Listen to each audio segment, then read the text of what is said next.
Hi everyone, welcome to Anatomical Gangster. I'm your host, Sue Hitzman. If you've been watching my YouTube channel, I hope that you'll subscribe to the page and share it with your friends. And of course, comment below on any of the conversations. And if you have somebody else that you think I should interview, make sure to let me know. Today, I'm talking to Jory Serota. He is the author of Applied Yoga for Musculoskeletal Pain. He's taught internationally since 2010, and he's a pioneer in establishing a link between yoga, physical therapy, personal training, and massage. He's got over 20 years experience in kinesiology and various movement disciplines. And the thing I love about Jory is that he has a remarkable ability to make complex biomechanical information accessible to anyone to help transform people's pain, dysfunction, and injury. In this conversation, we talk all about his book and also his start in Iyengar's yoga and his advanced training in my friend David Weinstock's practice called NeuroKinetic Therapy, and also his passion for working on tennis players in New York and California. And of course, he lives in Thailand. So talking to him a little bit about traveling internationally and what his experience has been. So I hope that you enjoy my conversation with Jory Serota. So Jory, I'm grateful to have this time with Yeah, you today and excited to hear a little bit more about your new book and what you're doing.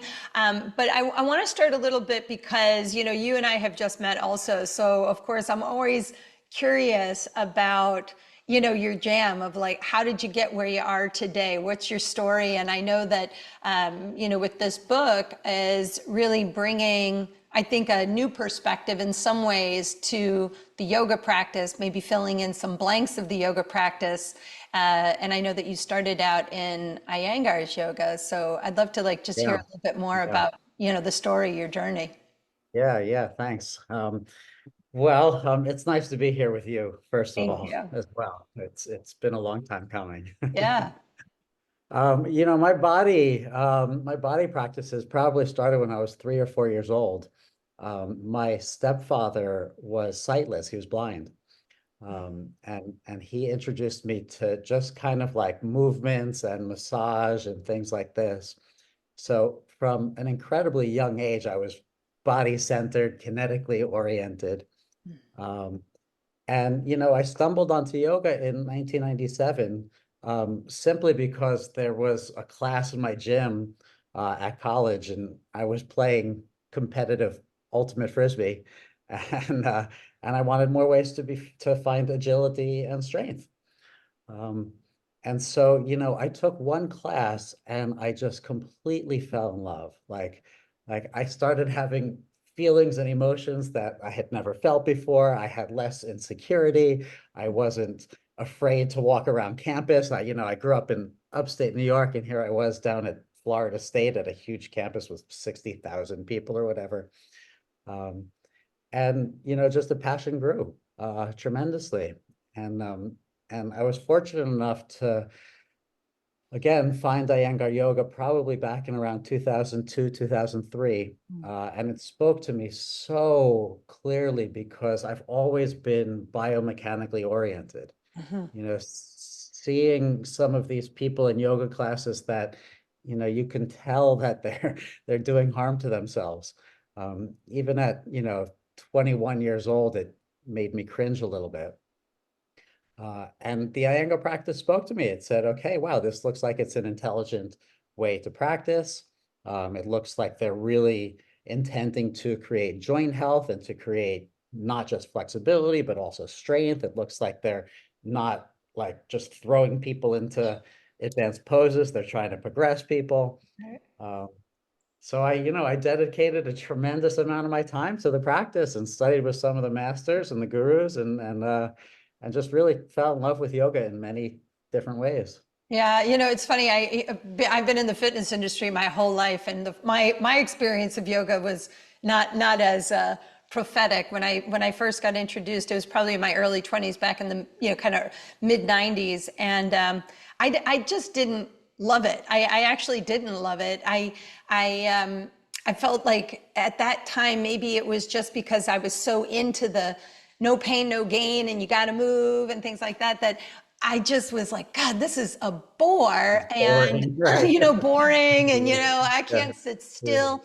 But that was I think, an introduction to the concept of stillness. And then when my father died, I had met Thich Nhat Hanh's work, and that kind of got me into this, you have to slow down and go in a little bit.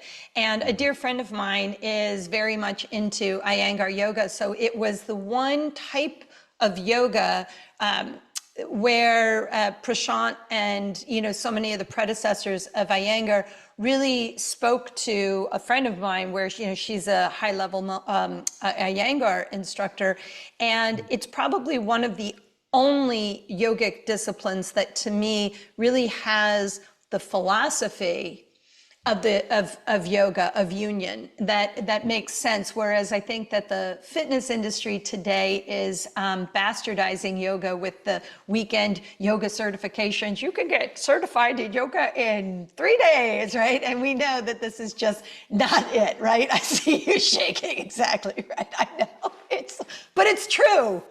It's true. Is It's it not true? incredible. Yeah. It's incredibly true, and not only that, but when I was writing my book, I obviously did a tremendous amount of research on the benefits, on the pros, on the cons, on the places that people have gotten injured, or the places that people have thrived. And one of the things that I stumbled on is that within a yoga teacher training, there generally only has to be about 20 or 25 hours of anatomy. Right. And that anatomy can include chakras. Mm.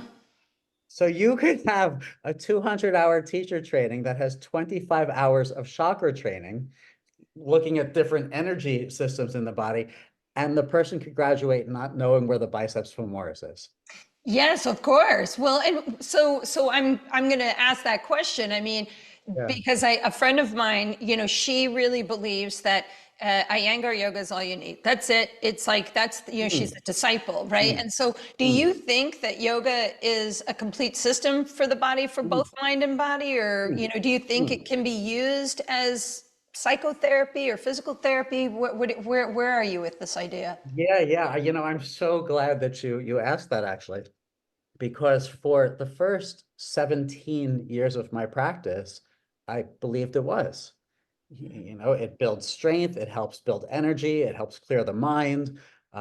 Like I said, my first ever class, I went from like a shy little kid to a confident, like studly teenage guy walking around campus.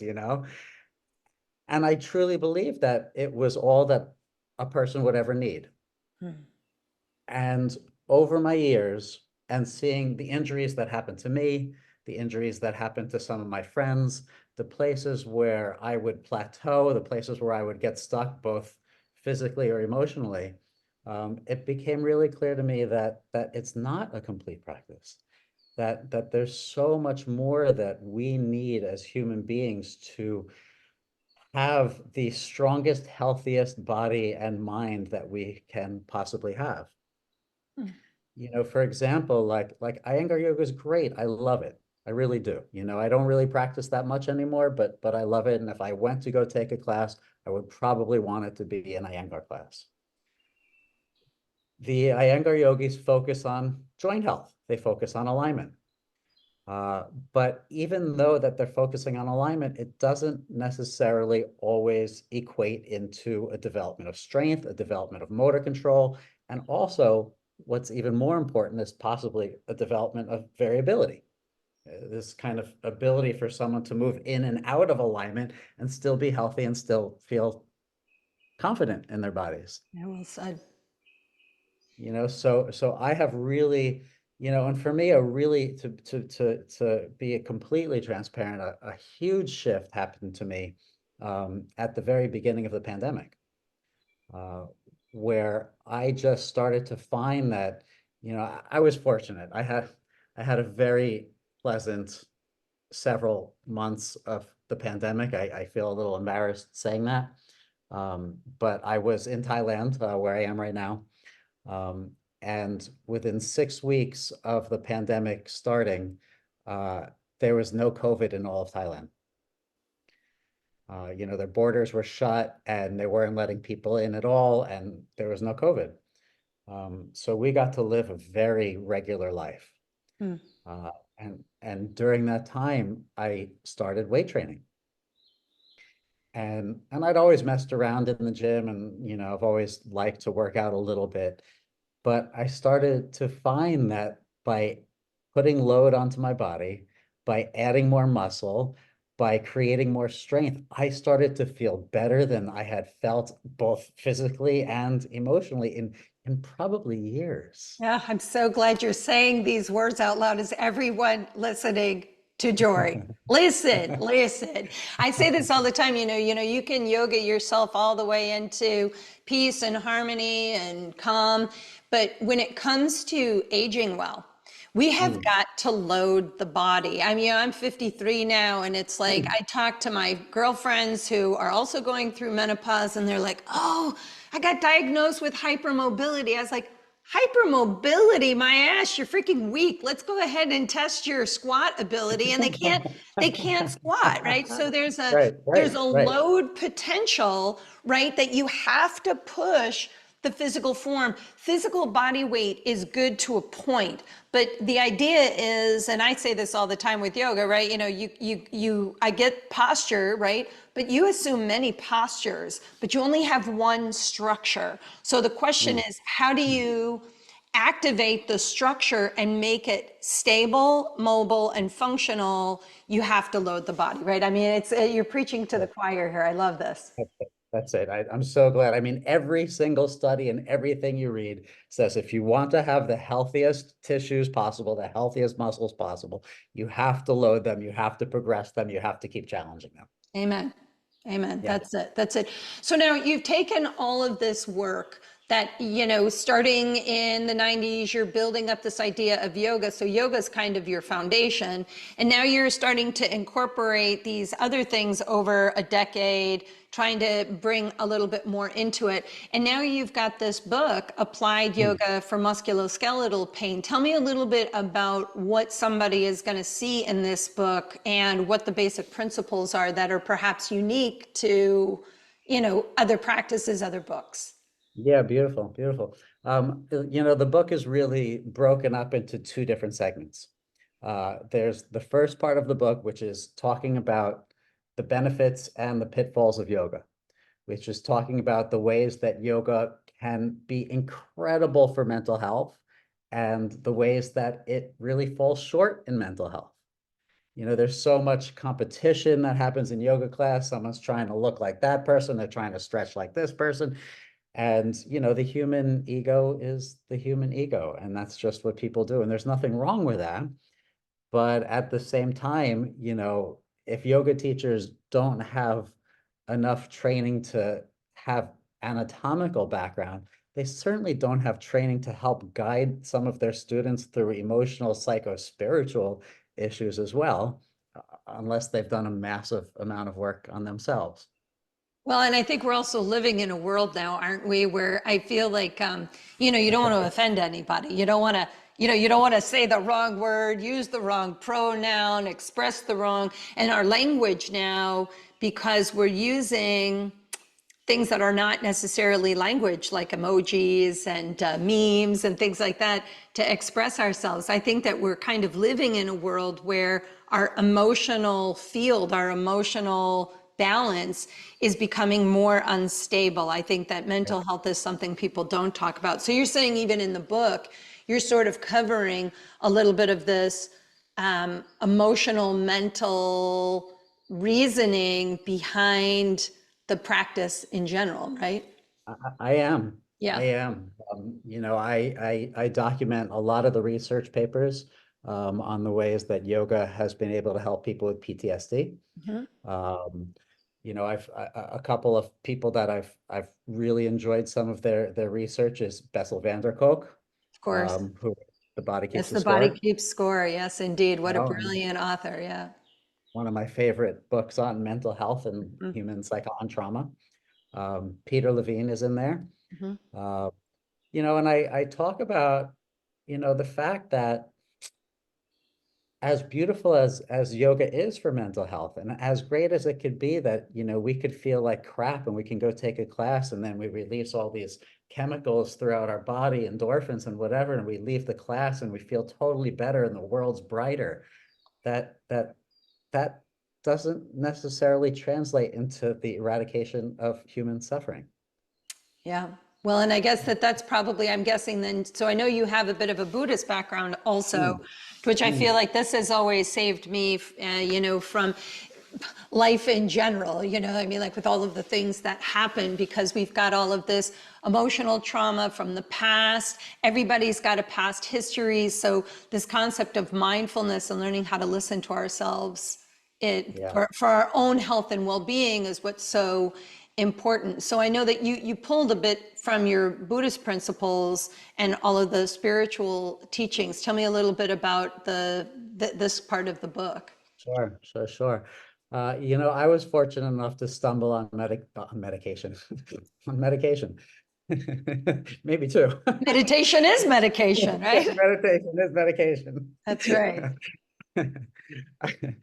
I was fortunate enough to stumble on meditation shortly after I found yoga and start sitting, weekend retreats, going into 10-day retreats, practicing, the Goenka retreats, those 10-day Mhm. Vipassana sits. But then, again, I had the good fortune in 2004 and then again in 2005 to go to Insight Meditation Society in Barre, Massachusetts, and 2 years in a row sit 3-month silent Vipassana retreats. So having that amount of time, to just totally look in, to not have to communicate with anybody, to take all of that like social anxiety that I experienced, that so many of us experience, say, okay, I don't have to, experience you every day. I can just feel you inside here, and to listen to the teachings and to take on all of the teachings from the Buddha and what he was espousing for so many years.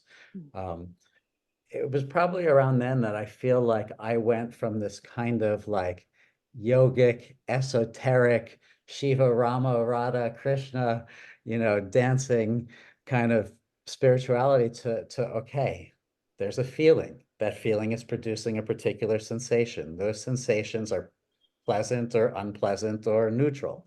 And to really become very practical with my psychology and my spirituality. And And so, did you say that you did a 3-month silent retreat? 3 months. yeah, So I always yeah. think to myself, I say this a lot, I could have maybe 24,000 conversations in a day, and 23,992 of them are with myself. So I feel I talk to myself a lot in my head, Oh, and I think to myself, yeah. in 3 months of silence, because sometimes I feel sick of hearing my voice. I talk so much in a day, doing lectures, doing workshops, doing seminars online, having conversations with other people, and the voices in my head. How does one overcome, or does it come to a point where the voices in your mind get less? Do you have less conversations in your mind when you do 3 months of silence? Maybe You that's what do. I need. Yeah. Yeah, I mean, you do. I mean, listen, there were many moments where I was sitting there, silent, for 20, 30 minutes. And I'm like, there are like 6 different people having a conversation in my head right now. Yes, You exactly, know, exactly. like, And like, I think that's the beauty of meditation, right? You sit there and you're just trying to focus on breathing. This is so simple, I tell people. All I want you to do is think about breathing in and breathing out. And between the breathing in and the breathing out, I could literally have 4 or 5 different thoughts pop into my head. The thing I ate yesterday, this thing I've got to do tomorrow, something so far in the past, like, how is it that in one breath I could think so many thoughts? And it really kind of, I think that was an awakening for me, because now I can sit in meditation and find the thoughts come in and then they just disappear. I sort of Right. acknowledge them. And I like the idea of a term I heard from Rupert Spira called SIFT. So sensations, images, feelings, and thoughts, right? That we have all of these sensations, images, feelings, and thoughts that come into us are not us. They are just sensations, images, feelings, and thoughts. So if you can become the observer, observing and having an observation, right? The process of observation, you separate yourself a little bit from the emotional field, and then you can really bring yourself into this new state of calm. And I think that is often the one thing people don't do. So again, if we go back to your book, is this Mm. something that somebody is also going to learn? Because I think that sometimes a book's title can be deceptive, right? You're saying applied yoga for musculoskeletal pain, but if I'm to hear you right, it's not just the philosophies of yoga, to which I think, again, the philosophy of yoga to me is fundamental. Yoga is fundamental. Meditation, Buddhism, I think these are fundamental principles of the experience of life, of union, this belief that we can't get through this life alone, that we need one another to get through this. So wrap a little bit about that on the concepts of this title of the book, but again, I think we're kind of getting into this idea that this is way more than just applied yoga to musculoskeletal issues. Yeah, Yeah. yeah, and it really is. And the subtext of the book is integrating yoga, physical therapy, strength, and spirituality. And for me, that's really what this is about is, okay, what you and I have already talked about, the importance of strength, the importance of that development. When I talk about spirituality, I'm talking about what you and I are talking about. So bringing in this mindfulness. The book really, and at the end, and we can talk about this in a second, there's 350 pictures with sequences for everything from lower back pain to knee pain to whatever. But the book is really about how to use our practice and our life to create the happiest, healthiest, most wholesome being that we can be. And I challenge the concept that yoga is all that we need. I challenge the concept that yoga, asana, the way that we know it in the West, can bring us to enlightenment. And I bring in these Buddhist principles as ways for us to kind of transform our thought process about the things that we're feeling. I love that. And today you're in Thailand, and Yeah. I know, so you've been in Thailand now for Yeah, almost a four year, a years. little bit under a year. Yeah, well, amazing. Yeah. And lifestyle wise, it must be much different to be in Thailand than it is for us in the States. Tell me a little bit about Thailand. I Yeah, need to come and visit. you really do, actually. You do. And Yeah. my door is always open. Yeah. Thank you. And I did just look at a new house today, actually. That's a 5-bedroom house with a private pool and just a whole yard and grass and stuff, which is hard to find here. So you've got a room here too. Thank you. I appreciate that. Yeah, I mean, because Thailand to me seems like such the root of spirituality. There's so much frequency there, and every photograph I see, I think to myself, I'm certain maybe in a past life or something I lived there because I Mm. feel very attuned to every image I see there. And I think it's just one of the places where in this next year or two I need to get to. Oh, I'm so glad to hear. Yeah, I mean, it's incredibly beautiful here. And, my decision to leave New York, I lived in upstate New York, so I never lived in the city. And where's Uh, upstate New York? I grew up in Woodstock, New York. Ah, I grew up in Albany, New York. See, you're. No, you did See, not. I did. I Oh, did. come I did. I've on. been to Woodstock many times, and Oh, thank God I missed that 1999 1990, right. reunion of Woodstock Oh, where they burnt the place down. it was the worst. Poor people in Woodstock, they didn't know what was coming. They thought it was going to be all peace, love, and harmony, and it became a conglomerate of capitalism, and the kids Fire and went rage, and I mean, it was just horrible. the It was opposite of horrible. what we're talking about with this book, by the way. That is correct. That's correct. I love it. I love Yeah, it. So, yeah, so yeah. Thailand, though, but you feel like Thailand, I mean, it must bring some depth and the opportunity to even write a book like this. Did you write a lot of it while you were there then? I did actually. Yeah. Yeah. Yeah. So I've been here in Thailand on and off for the last 4.5 years. Hmm. Uh, and the book really took its foundation about a year and a half ago while I was here, and rented a little bungalow like right on the ocean, just walk outside to the ocean.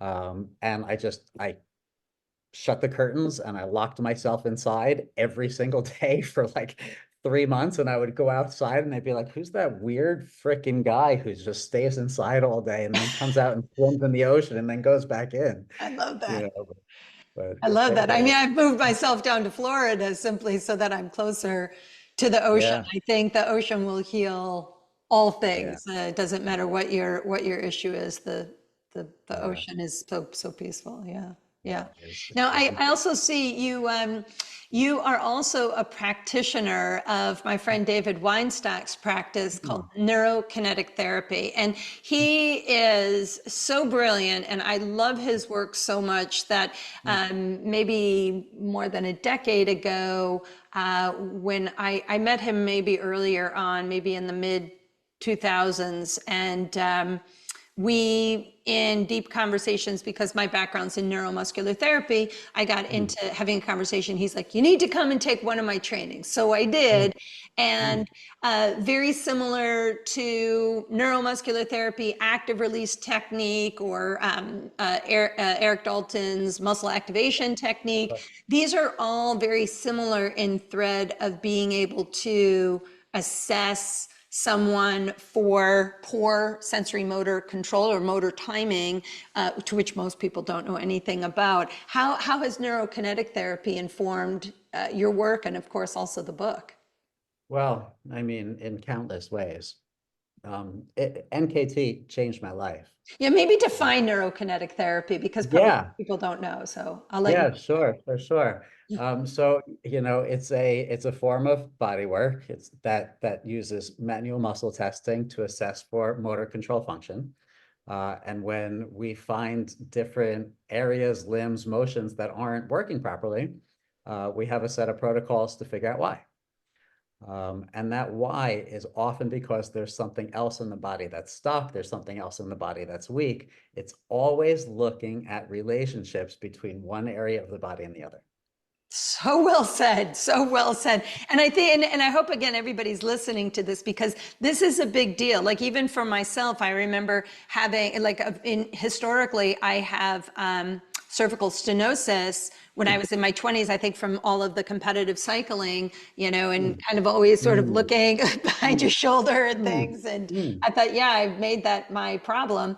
And Oh, with sorry. neurokinetic therapy, looking at my pelvis and saying, well, that right hip high and the left rib translation, that's going to lead to stuff up above. So we can't fix the thing up above until we work on the stuff below, right? And that's the stuff that I think is mind-blowing for anybody to hear. And it works, by the way. It works, right? Got me out of the problems just working on Mm, my pelvis and not focusing on my neck. So I often mm. describe this as, the areas that are screaming out for our help are the victims. And if somebody was crying out Right, for your help, right, you wouldn't walk right. up to them and punch them in the face, right? You'd calm them down, and then you'd figure out where the source of the problem was rather than the actual symptom, right? I'm speaking I'm preaching, right? Such a good analogy. I've Right. never thought of it that way, but that's exactly what it is. I love it. Yeah. Somebody's crying, you don't go and you punch them. You Right. try to figure out what the actual problem and solution is. That's it. And I think that this has been such the issue within, the therapy world, the physical therapy world for so many years, is somebody comes in with a tight shoulder or a hip problem, and the therapist just addresses the shoulder, they just address the hip. And part of the reason, part of the problem is obviously the insurance companies and the way that they pay, and, oh, they have a hip problem, so you have to treat the hip. Well, the hip problem's coming because they have an ankle issue or whatever it is. So, Right. NKT has it transformed my life. I'm so blessed to be able to teach it throughout Southeast Asia. I just came back from Taiwan a couple days ago, where I have created a new course for neurokinetic therapy. Uh, Traditionally, we have 3 levels of NKT, 1, 2, and 3, where we're progressing the students through various levels of understanding. But our technique is a motor control based movement technique, yet we've never had a movement seminar. Hmm. So, That sounds incredible. I did not realize that. But now that hmm, you're saying that, I get it. You're right. right? You Yes. know, we have so much information that we jam pack into all 3 of our seminars that we don't have time to teach movement assessment, and we have 0 time to teach any kind of movement corrections, motor control corrections, activations, stretches, anything like this. Right. Uh, so I created the course and I taught the first one just this past weekend.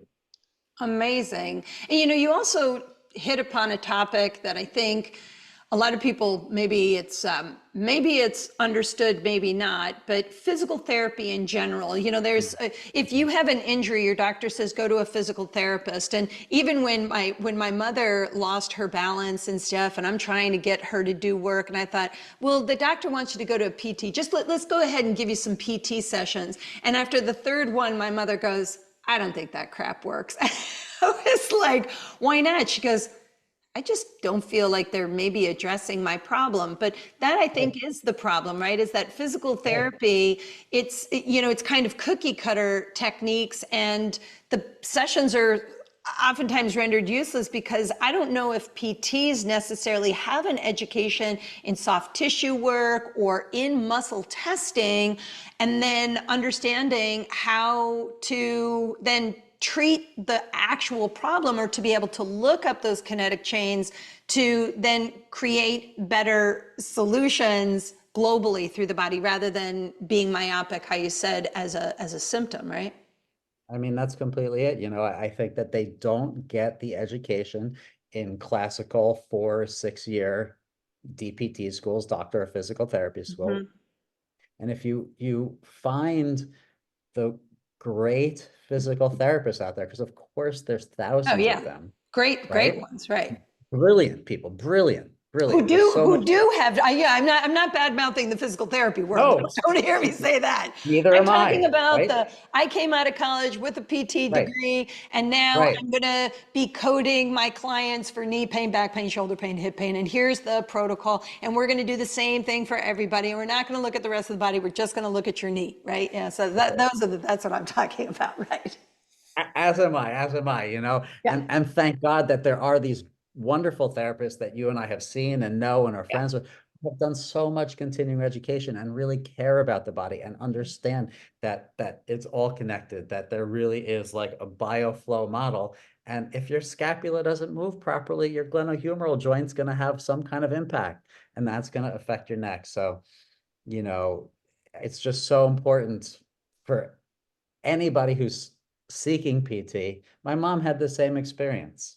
Yeah. My mother had a knee problem, and after 3 sessions, she's like, Yeah, what am I I doing here? I might as I- well just go for a walk. My body might feel better.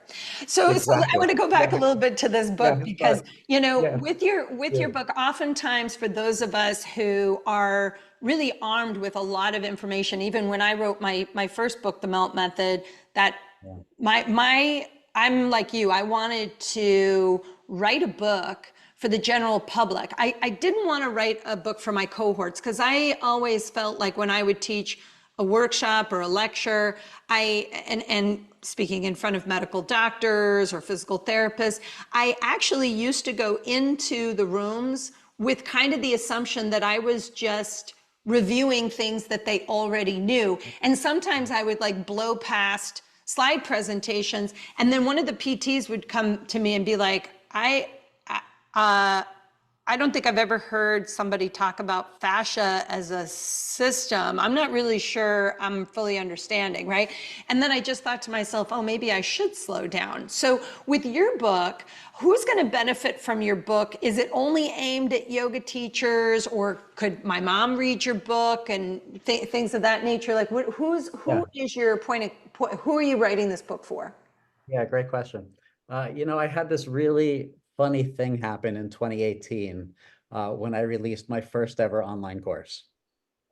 I worked super hard. I created a 45-hour, 9-module, 76 video yoga therapy training program to help guide yoga teachers to become better yoga therapists. And I launched the course, and within a week, I was getting emails from students who had taken 5 to 10 yoga classes in their life that were going through the program and saying, "We are so grateful for what you've just passed down to us. I know that you had intended this for yoga teachers only, but my body feels better than it has in 6 years. I can move my hip in a way that I've never been able to move it before, and I'm so incredibly grateful." So my teaching and my book, I feel, has always been aimed at being able to speak to the most educated person in the room and to the most novice person in the room. Now, there are theoretical parts of the book that a novice probably won't care for. When I start talking about different anatomical stuff, and I start talking about some of the background, some people might be like, okay, I don't need this. The second part of the book, as I alluded to a little bit earlier, is sequences for low back pain, neck pain, shoulder pain, hip pain, ankle pain, knee pain, breathing pattern disorders. And I go through it in such a systematic way that you and I could both, if we were both reading it for the first time, would be like, okay, this is cool. I dig what this person's laying down here, and I'm really understanding what he's trying to go for. Or the person, like, funny enough, that was one of my clients in New York years ago, who happened to email. She's a 77-year-old lady, emailed me today, and she said, "I'm going through your book," which is super weird because the book's not released yet Amazon is sending them out. So I don't really understand the whole process here. She has a copy, and she's going through it, and she says, again, my hip feels better than it's felt in weeks. And I just trust that I can keep going through your book and I can keep getting information because I trust you so much. Hmm. Super sweet. I love this. So I really think anybody from a yoga teacher to just someone wanting to work with whatever kind of problem they're having can gain benefit Can from it. benefit from. So I'm going to ask you a question that oftentimes I ask people that I interview. Mm, If you could think of one thing that you know that mm, most people have no idea about, but if they mm, did, it might actually change the very course of their lives. It could change their perspective on the human experience, mm, on life itself. Is there something mm, that you feel you know that most people don't know anything about, but if they did, mm. it could change them? I'm going to talk to the 20-something-year-old yogi right now, because I know that there's so many of them, and as yoga continues to grow and continues to have a boom, there's just so many. We cannot stretch away our emotional aches and pains when we're in our 20s. You can stretch, you can feel good, the yoga practice will help, but if you are really wanting to do work on yourself, there are methods like psychotherapy or whatever else the person is interested in, that can be more gentle, that can help them be kinder to themselves and can help people work with some of the emotional baggage that we all deal with, that many of us start to face somewhere around our 20s. That's beautiful. Yeah, I think, when it comes to emotional trauma, that was really an awakening for me because in my younger years, I had been, injured gobs of times. I was an athlete, right? Sprained ankles, splint in my knee. I broke my ankle. I've broken fingers, broken toes, and just kind of like was always a bit of a tomboy, fell out of a tree, Huh, whatever. I huh, just like was always something was going on for me. But I had never really made the link of emotions causing a physical pain until it, and actually not even my own. I hadn't really understood that for myself when in the late 90s when I woke up one day out of the blue and the bottom of my foot hurt me, and my first inclination was I thought I stepped on a piece of glass. That was I honestly, that was what came through my head. And what started out as foot pain turned into this body-wide ache and fatigue, and it's actually what veered me out of fitness into the healing arts. But it was in after having a private practice and working on a lot of high performance athletes all through the 90s when 9/11 happened in New York City, and watching those buildings come down and feeling the frequency of the entire city completely change, where fear really was wreaking its ugly head throughout everyone that I met, and seeing people come into my practice with riddling pain, fibromyalgia, chronic fatigue, just total distress from true loss of family and friends, but also people who didn't lose anybody in particular, but just I think that shift in the mindset, it really erupted a lot of emotional trauma. And I saw physical pain that was far worse in bodies. And when you ask them, was there an identifiable source, at the time they said no. And I would have said the same yeah, thing. sure. But I see this as being something that I think people like Besser van der Kolk, Gabor Mate, and all these other people Yeah, who are now really kind of, flashing the red light, saying to people, no, this is a real experience. I oftentimes find clients with a lot of knee pain. The knee is a forward moving joint. And so maybe there's something in that forward progression that's pulling them back. And now suddenly they are manifesting knee pain. And so when you, like my friend Gil Headley would say, peel the mm, layers mm, away and mm, slowly get to the core, as you start to peel those layers back, you start to reveal something that really truly is emotional origin, and not so much in the physical. I mean, it's manifesting itself as yes, physical, but it's yes, it really is. a emotional origin. And I think that's hard for people to understand until you kind of get quiet, um, Right, and right, experience it, right? right. That is what it takes. Yeah. I completely agree. And I do actually talk about this because all of our pains and discomforts may really have this root within some kind of trauma, within an emotion, within something from our past. Hmm. But that also doesn't mean that if, like, I have a new patient come in and they have debilitating back pain, and I'm like, well, it's because you have a bad relationship with your mother.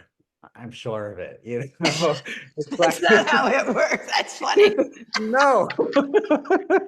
I'd say, well, it's You because you know, hate your mom. So lie down on my right. table and let's talk about it. You know, yeah. It's like I had a patient a couple months ago, and she had horrible hip pain, and she went to one of the physical therapists here on the island. He's like, well, this is because you have a menstrual cycle. And she's like, I'm sorry? Like what? Uh, You know? And so, like, he's like, yeah, that's the reason. You have too much estrogen. Oh, And like she came to me, a couple weeks later, and she has like a snapping hip. Her psoas is like slightly misaligned. We had to just reposition it, and her pain was gone forever. yeah. Yeah. It's It's like, amazing if you get the right therapy at the right time, how people will say, it's like a miracle. It's a miracle, right? I mean, I've had people limp into my office, walk out, and then walk out back into New York City and call me an hour later going, I don't even know why that worked, but like, I'm telling you, my leg is moving and like I don't have the pain. I'm actually trying to find it. I'm like, why are you trying to find it? Like, Right, right, right. The why are you pattern's so deep. It's so like, deep. I'm I trying to know. move my hip in a way that will get it back. And it's like an old friend. I mean, sometimes Yeah, our right, pain, it's like right. I say to people, I've actually had people who have pain who come into my office and they talk about it like it's a dear friend. Like they Right. actually want to hold on to it. And so they'll yeah but me out of the potential to change it because they're like, yeah, but I've tried physical therapy. Yeah, but I've tried this. Yeah, but I've tried that. I'm like, stop being a yeah butter and let's just like kind of come to the present moment because it sounds to me like you're living really far in past memories and you're not even presently here. So why don't you get in the room with Right, me and the rest of the energy in you right. that wants to change and let's transform it. And they're like, okay, that I'm not even sure about that, but that sounds awesome. But it's true. I think that this is something, I think that what you're talking about, and I'm excited to hear that this is some of the underpinning of the book, because when we hear musculoskeletal pain, I always think to myself, is it, we manifest it into musculoskeletal pain, Yeah, or this is our yeah. perception of the fact that either our muscles or our joints are in pain, but the root goes far beyond any physical matter because the waves of possibility in our own emotional, psychological, ethereal field is really Right. what needs to be reattuned, right? That's it. Yeah. I mean, I have pain or discomfort. We need to take a real look as much as we can at everything that's going on in our life, be as completely honest as we can, and as you said earlier, get as quiet as we can. And because so much of it, it's that we don't figure it out here. We Right. figure it out from having that Right. calmness. I often say to clients, stop listening to the voices in your head and just listen to my voice right now because I'm the one making sense. Okay. So, Yeah, so I know that this book you're saying yeah. is not out, but you're saying, well, Amazon doesn't know that it's not out because I could go to Amazon right today and I could either type in applied yoga for musculoskeletal pain or Yeah. Jory Serota, and I'm going to Corona. find it. You're going to find it. It appears that it's about 50-50. If you will get the book in 2 days, or you will have to wait until the May 21st actual release date. But it is available for pre-order. It's on there. It's reached an Amazon top seller already in the pre-orders, which is pretty exciting. And either way, Jory Serota or applied yoga for musculoskeletal pain, it will pop up as the first thing. And Jory, if somebody wants to find out about your teacher trainings and any of the online work that you do, how can people find you? Yeah, my website's the best way. It's joryserota.com. And it's got all of my online courses that are on there, all of my upcoming trainings, and the soon to be released yoga therapy teacher training, which will be certified through the International Association of Yoga Therapists. Hooray. Uh, so that's all really exciting stuff. Yeah. And are you doing are these live trainings that you have? Do you have any in-person trainings coming up? I have none scheduled at the moment. But at some point soon, the live training dates will be released. Perfect. Maybe we need to plan a co-collaborative event so that Ooh, I can come to ooh. Thailand and we'll bring people to Thailand and let's have a training in Thailand. See, now we're talking. Now I see the point of our whole conversation today. Ah, This I love when this we is all come full circle. this is it. This is I love it. it. Yes, I do too. I think that's a great idea, actually. I really do. I love it. Well, with everything that you've said, I think I'm going to go to Jory Sorota's website and see if I can get into one of your online trainings also. They sound incredible. I'm super excited to read the book and really grateful for the time. And I just wish you all the best of luck. And I do hope to see you in Thailand, maybe in Yeah. 2025. I'm ready to go. Uh, well, my door is always open. I mean that for real. Thank And you. And thank you too. This has been such a pleasure and such a joy to connect with you here. Oh, my pleasure. And for all of you guys listening to this podcast, Anatomical Gangster, make sure that you click the subscribe button and share this one with your friends. Go out and buy this book, and let's go ahead and help transform people's lives. Until we see you again, I'm the Anatomical Gangster. See you soon.